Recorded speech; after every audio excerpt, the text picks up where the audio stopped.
Honorable Khakhau. Ke a leboga modulasetulo.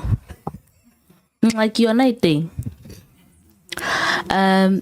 Firstly, let's do this. Minister, the whole reason why you have a selection and evaluation panel, the nomination task team, is because the King Ivy report on cooperative governance at 2016 advises that it must be there. And at the heart of why that should be the case is so that there can be transparency in the work of government. You don't need to pay me for me to be known or held accountable for decisions that have to do with the governing or the governance of the Republic of South Africa. So it is all fair and great for you to say because you're not paying these people, you're not going to tell us who they are. But the bottom line is you are being paid, and the decisions that you make on a salary, on the lives of the people of South Africa, and a salary here we patalanki the people of the Republic of South Africa, those decisions must be transparently held accountable. So it is for me an act of shame that you hold the arrogance to tell us that it is none of our business who those people who advise you are. It is our business as the people of this committee, and it is the business of the people of South Africa to know who gets to vet, who gets to govern 19 billion rands of the country's coffers. And if you are still going to maintain, I'll wait for you to talk and then listen to me. Thank you, Minister. And if you're still going to maintain, Minister, that you are not going to tell the people of South Africa who your people are, your people who you clearly, for me, here's my hunch, and I don't have my bones out. I'm not in my ndomba, but here's my hunch, right? The reason why you don't want to tell us on record who the team was, who the selection committee was, is because you know if you tell us the names, it will be very easy for us to close on the dots on who those people are and why they were sent there. Because had there not been those people, then there is no way that out of 573 applicants, the best bets would have been Nomusa Ngubi. There's no way you would have gotten Utembi Ngosi Josopo. There's no way you would have gotten Zakeleb Teles. There's no way you would have gotten Ukonde, Kababu, Katatumantash. There's no way you would have gotten Upetoles Tole there. There's no way you would have had Uloyiso Masuku there. There's no way you would have had Ubuyambo Mantashe, Kumersita, agriculturist, Tumtata, engineering, manufacturing. There is no way you would have had Usianda Mkati there. There's absolutely no way Elizabeth Topajani would have been immersed in the system. And there's no way you would have had Ntatema Buyakulu there. Certainly no way Boni Sombele would have emerged. No way Tulani Tifuta would have been there. And Mama Amanda Mapena would have also not been there. These are just a few of the rest of the people there. The reason why you configured the list of the panel the way you configured it is so that there is a tailored outcome of these ANC cadres who are already beneficiaries of the system of government. Some are district municipality CFOs there, and it's a shame altogether. So when I say ngaki iteng, and leadership that is graceful would say, Diakolisa guys, denziputa. I didn't think I would be caught in this mess, but I have been caught and I realized bana di wrong or so I won't do it again. Instead of maintaining to say there's nothing wrong with these people, because your argument, mind you, is the same as saying Brian Molefe, as qualified as he is, on the basis of his qualifications, we forget about corruption and thuggery because he's qualified. Your argument says it's good for you to have qualifications. You can be a thug as long as you have qualifications. You can be corrupt and be used to manipulate and politicize the system to the detriment of the people of South Africa as long as you have an NQF level 8. That argument doesn't work. Meluat, hi. Congratulations on your appointment. So you were inducted on the 6th of May. And then on the 8th, your body received an advisory notice on these appointments. Am I correct? Is this the tally that I have? Is the dates correct? You were the 6th of May, you were inducted. And then on the 8th of May, the advisory notice came out. Is that correct? Hold on. Let me pause the time. No, thank you very much, Chairperson. I did not want to interrupt Honorable Khakhau. She makes, let me say an example, and a claim on top of that of a very qualified master's a recent graduate of a master's just yesterday. Yesterday, yeah, and she says that he's a thug and he's a member of parliament, maybe not a member of this committee.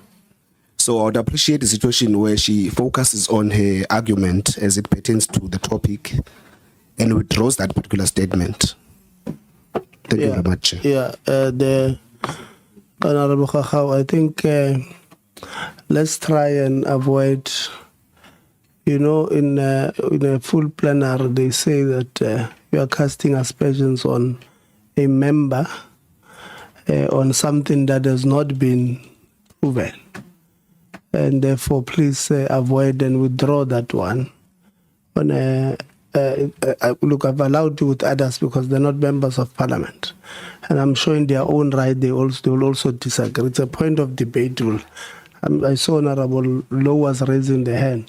I'm sure he also wants to raise the issue. So I don't want us to debate the meetings, yes. Thank you. I withdraw that Ndate Brian Molefe is not proven to be corrupt, is not proven to be a thug, is not proven to have siphoned state coffers. I withdraw that. Meluwaka? But you see, now it's going to be a problem because we're going to start debating Stenese. Yeah, you are right. Then it's going to be a problem because we are also very educated as well. We're not going to go that route. Yeah, so please, she withdraw unconditional? You are. Please, Chairperson. Yesterday, I had a meeting with the Deputy Speaker of Parliament, and she said to me, if somebody opens the mic before you recognize them, you must warn them. So I'm warning you because I was noting, I had noted Honorable Lowe, I'll note Ngubane and Karabo, and I hope we're moving towards where we'll allow Honorable Khakhau to move. Honorable Lowe. Thanks, Chair. It is quite important that we are too much consistent with regard to how we want to address issues. We've been labeled as ANC members who are corrupt, and I'm an ANC member in good standing, and I'm a leader of the ANC, and I'm deployed by the ANC. So there should be consistency as to how we want to approach this point of orders, because we've been taking it as it is. So we shouldn't be selective as to how things have been done, because we can argue the whole day that we are not corrupt, some of us, but we've been told that we are corrupt. We appointed this as ANC members. I'm an ANC member in good standing, and I can be able to defend myself that I'm not corrupt. Thanks. Yeah, the rules also say that if the rules, Honorable Law says, if the reference is not made to the name of a person, you must not take offense. I think even yesterday, there was a ruling in National Assembly where the EFF was querying that a member was casting aspersions on the EFF as a political party. The Deputy Speaker clarified that we don't have, but the rules does say if it's a shade thrown at the party, it's not to an individual, and we can't sustain an order on such, or you can't call an order when a shade is thrown at the political party, not an individual. Honorable Ngubane. No, thank you very much, Chair. I think you've clarified what I want to clarify. In a reference of a name, it's wrong, Chair. So that needs to be specific. Because when they say ANC comrades are corrupt, we just blanket it because we see empty stadium being made. So it's community and people who are saying that. But when there is a reference, then it becomes a problem. That's why, Chair, we are requesting, Chair, Honorable Brian Molefe received his PhD last week. He graduated from PhD in law. So we request a respect and a withdrawal of what it has been referenced to him. He's a highly educated individual in MK Party. No, thanks. He did not get it from Fortes RPR. No, I'm joking. Honorable Karabo. No, Chairperson, I just wanted to emphasize what you had raised earlier on in terms of what the rule says and plead with the honorable member, be clear in terms of withdrawal, because it's inconsistent with the law. It's unlike we are saying that MKP is a corrupt organization, or unlike saying that Zuma is corrupt. It's two different things. That one is very clear. We are all being accused of corrupt here up until we prove ourselves before the court of law. Thank you very much, Chairperson. Honorable Lonzi. I withdraw. Can I move on? Yeah. Thank you. Hold on, Honorable Lonzi. No, Chairman, I want to plead with the members that the culprits department, can we focus all our energies on the minister and a team so that we don't get dragged in the sideshows. We want to get to the bottom of this thing of sitters. So all the missiles, can they be thrown on the other side of the room? Please, thanks, Chair. Yeah, Honorable Lonzi has promised to buy us ice cream today. So, to buy me ice cream. Yeah, so please withdraw unconditionally. I withdraw, Chairperson. Thank you very much. Let's continue. Answer, please.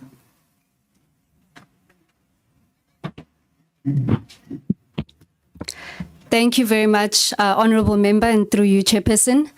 In response to that question, the authority would have received a letter dated 4 May from the Minister requesting a consultation with the authority regarding the appointment of the chairpersons of the accounting authorities. The induction took place on the 6th of May. The advisory note that was sent would have been sent on the 9th of May, 2025. Okay. Thank you. So then, how much time did you take as the NSA to consider the names?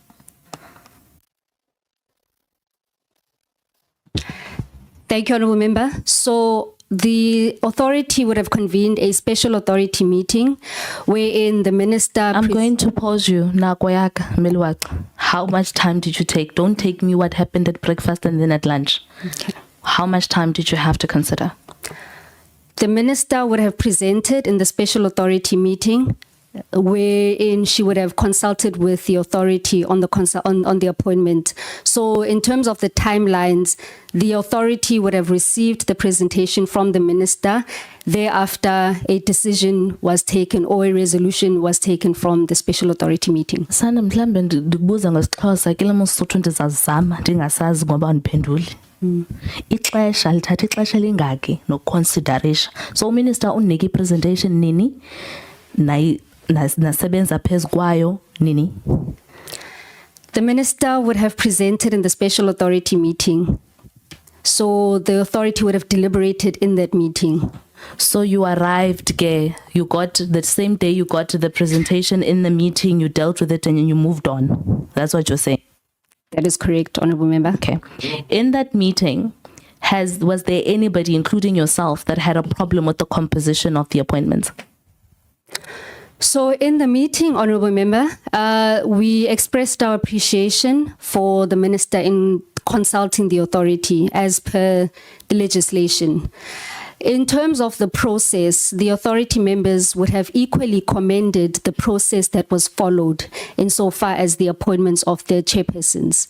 There were issues that were raised, and I think this was further emphasized by the minister in terms of demographics. The authority felt that the recommendations were quite short on issues of demographics, young people, geographic representation, and by and large, at face value, that disjuncture or seemingly disjuncture between the experience vis-a-vis the sector in which those appointments would have been made. So those were ventilated, and the advice from the authority would have been that in future, that the ministry would need to look at these particular aspects that were raised and ensure that going forward that those matters are resolved. So you gave all of this to the minister and you listed that, right? But you said in future. So you said you're listing that, one, there's a problem with suitability as some of the case in some of the appointments. There's a problem on where the people come from and who the people are as far as demographic composition is concerned. But even though those are serious problems, we're giving you a thumbs up, continue and appoint these people. Thank you, remember. So the issue around the suitability was at face value, but the matter was clear. Order. Yes or no, please. Because I gave you, like, it's a very simple answer. So you still gave a unanimous support of the list. Even though you raised issues, we heard what your issues are. But after those things, your opinion to the minister was still that the list is great, let's have it. Was that the absolute majority consensus of the authority? The authority would have found that the process that was followed was a correct process, and the authority would have approved or given the thumbs up to the minister. The report that the minister then gave to the authority on the composition of her desired list of candidates to fill positions, did it include who the panel was and what the panel recommendations are? Can I get clarity, Honourable Member? Are you... So obviously, so the minister's submission to you is based on the panel that shortlists and says this is the recommendation of who we think you should go. Were you privy to this composition of that panel? You're not. So you are saying now to the people of the Republic of South Africa, as the head of the NSA, you do not know who the panel that worked on the preliminary work of deciding who the candidates for appointment of SETAs, which you are responsible for scrutinizing, are. You don't know those people. You just took what the minister told you and you knew nothing else. The responsibility of the authority would be to ensure that due processes were followed, and that at the level of governance, that insofar as the process was commensurate with the legislation, we were satisfied that that particular process did indeed take place. Thank you for not responding to my question. Ntate Dlamini, Kapokenta Ngubane, what is your job?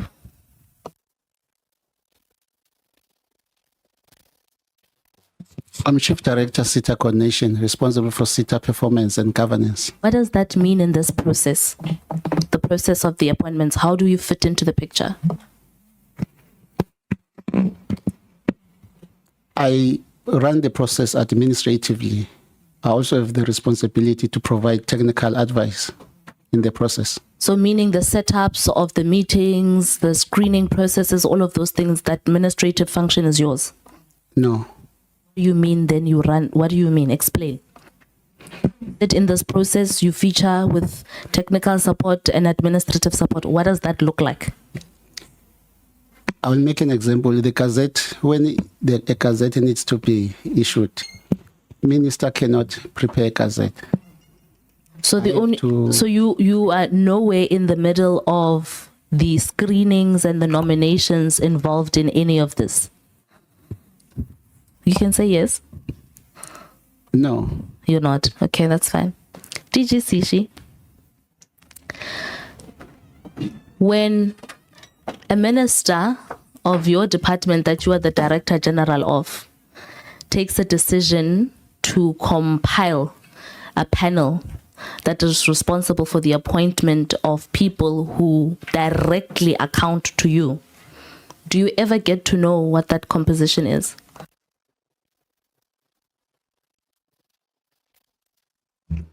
Thank you very much, Chair.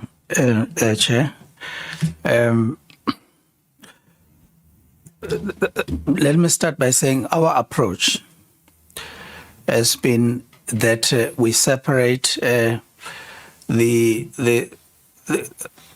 we promote the integrity of the process by ensuring that we stick to AG's advice. So this is the first time that we have gone to this extent. Which is when we presented to Parliament, that's what we emphasized, all that way up. Extraordinary measures taken to improve on the integrity of the processes, from the qualifications, the minimum requirements right up to that point. My role would be then, once the NSA have looked into the list, and it now is approved to make sure that the machinery of the department provide support and make sure that the orientation programs are done. And so I think that would be the role of the DG then. Do you know? The mic is off. Oh, thank you. DG, do you know who the selection panel for the appointment of NSFAS are? No. You don't know? You're saying that with the fear of God in your heart, that you do not know?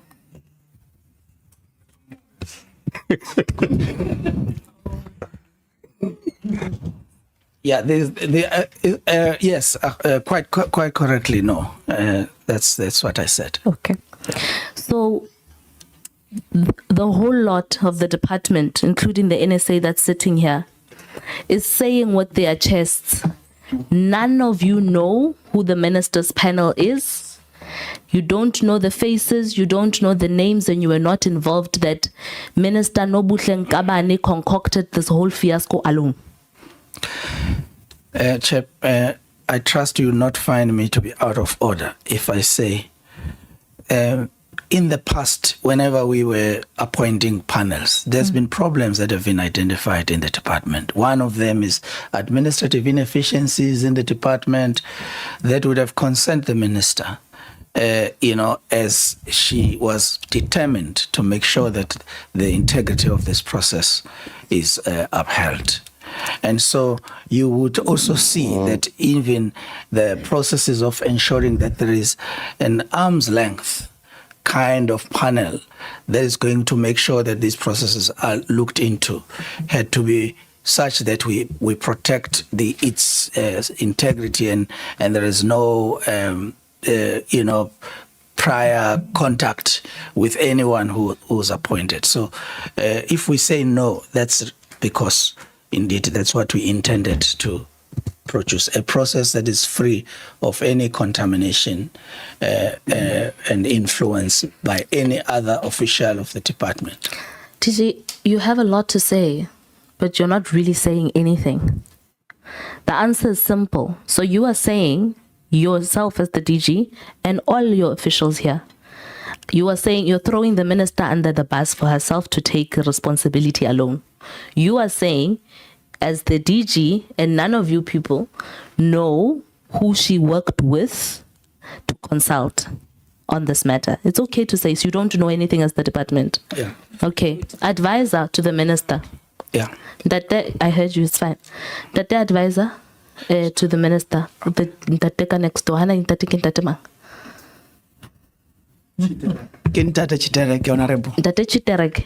I correct that you hold the position of the advisor to the minister? That's correct. Okay. When who's the panel?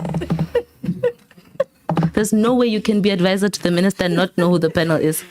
And you can't intervene. Nobody, I'm asking, I get everybody here introduce themselves, Chairperson, to say they're going to respond to questions. Each and every one of them must. Yeah, the advisors don't account to us. They don't. Yeah. Okay, so you're just here to and you're not willing to just want to tell us out of public service who the people are. Okay, that's fine. That is okay. I was just trying my luck, and you're very touchy with the whole thing. It's sad, actually, but okay. No, it's okay. It's not a train smash. The issue, I want to conclude it because we're not going to go anywhere with this thing. We're literally not going to go anywhere because one, Minister Nkabane sees nothing wrong with a pool full of ANC loyalists from KwaZulu-Natal, comprising majority of the deployment list, because Vele they're deployed. Number two, sees absolutely nothing wrong with the fact that the people of South Africa said they do not have trust in who these people are and the motives that they serve, or the real reasons why they want to serve in the seaters.